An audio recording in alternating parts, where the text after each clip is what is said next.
School കലോത്സവങ്ങളിൽ വിധി നിർണയത്തിൽ പാകപ്പിഴ വരുത്തിയാലും സർക്കാരിന് ലാഭം തന്നെ. ജില്ലാ കലോത്സവങ്ങളിൽ പങ്കെടുത്ത് സംസ്ഥാനതല മത്സരത്തിന് യോഗ്യരാകാത്തവർ നൽകിയ അപ്പീൽ അപേക്ഷകൾ സർക്കാരിന് ഉണ്ടാക്കിക്കൊടുത്തത് 80 ലക്ഷത്തിലേറെ രൂപ.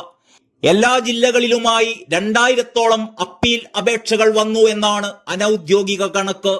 ഇതിൽ 200-ഓളം അപേക്ഷകൾ മാത്രമാണ് അനുവദിച്ചത്.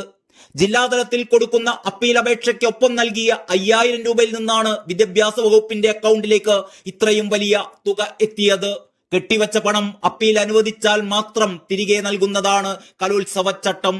അപ്പീൽ അപേക്ഷകൾക്കൊപ്പം 1 കോടി രൂപയാണ് എല്ലാ ജില്ലകളിൽ നിന്നുമായി കിട്ടിയത്. 200-ഓളം അപ്പീലുകൾക്ക് അനുവാദം നൽകിയതിനാൽ 10 ലക്ഷത്തോളം രൂപ തിരികെ കൊടുക്കേണ്ടി വന്നു. ബാക്കിയുള്ള 90 ലക്ഷത്തോളം രൂപയിൽ 10 ലക്ഷത്തോളം രൂപ അപ്പീലുകൾക്ക് തീരുമാനമെടുക്കുന്ന നടപടികൾക്കും ചെലവായി. വിധികർത്താക്കളുടെ പ്രതിഫലമടക്കമുള്ള ചെലവാണ് ഇതിൽ ഉൾപ്പെടുന്നത്. അതൊക്കെ കഴിഞ്ഞ് ഒടുവിലാണ് 80 ലക്ഷം എന്ന സംഖ്യ സർക്കാരിലേക്ക് എത്തിയത്. വിദ്യാഭ്യാസ ഉപഡയറക്ടർമാരാണ് ജില്ലാ കലോത്സവങ്ങളിലെ അപ്പീൽ അധികാരി. വിവിധ ജില്ലകളിൽ ഏറിയും കുറഞ്ഞുമായിരുന്നു അപ്പീൽ അപേക്ഷകൾ എത്തിയത്. ലഭിക്കുന്ന അപേക്ഷകളുടെ 10% അനുവദിക്കാവൂ എന്ന അനൌദ്യോഗിക നിർദ്ദേശം ഉപഡയറക്ടർമാർക്ക് നൽകിയിട്ടുണ്ടായിരുന്നു. എന്നാൽ ഇതിനേക്കാൾ അല്പം കൂടുതൽ അനുവദിച്ച ചില ജില്ലകളുമുണ്ട്. ഇടുക്കി ജില്ലയിലാണ് ഏറ്റവും കുറവ് അപേക്ഷകൾ ഉണ്ടായിരുന്നത്. ഇവിടെ 38 പേർ അപ്പീൽ അപേക്ഷ നൽകിയതിൽ 9 എണ്ണമാണ് അനുവദിച്ചത്. വയനാട് ജില്ലയിൽ 46 അപേക്ഷകൾ വന്നതിൽ 7 എണ്ണവും, പത്തനംതിട്ട ജില്ലയിൽ 65 എണ്ണം വന്നതിൽ 8 എണ്ണവും അനുവദിച്ചു.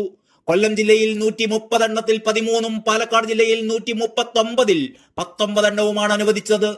സംസ്ഥാന കലോത്സവം നടക്കുന്ന തിരുവനന്തപുരത്ത് 213 അപ്പീൽ അപേക്ഷകൾ വന്നതിൽ അംഗീകരിച്ചത് 33 എണ്ണം. ചില ജില്ലകളിൽ മൊത്തം എത്ര അപേക്ഷകൾ വന്നു എന്ന വിവരം പുറത്തുവിട്ടിട്ടില്ല. മലപ്പുറത്ത് 25 അപ്പീലുകൾക്കാണ് അനുവാദം കൊടുത്തത്. ജില്ലാതലത്തിൽ അപ്പീൽ കിട്ടിയ കുട്ടി സംസ്ഥാനത്ത് മത്സരിക്കണമെങ്കിൽ അവിടെ വീണ്ടും 10000 രൂപ കെട്ടിവെക്കണം. സംസ്ഥാന തലത്തിൽ മത്സരിച്ച് ജില്ലയിലെ 1ാം സ്ഥാനക്കാരെക്കാൾ സ്കോർ നേടിയാലേ ഈ തുക തിരിച്ചു കിട്ടൂ. ജില്ലാതലത്തിലെ 1ാം സ്ഥാനക്കാർക്കൊപ്പം എത്തിയാലും തുക തിരിച്ചു കിട്ടും. News desk truth live.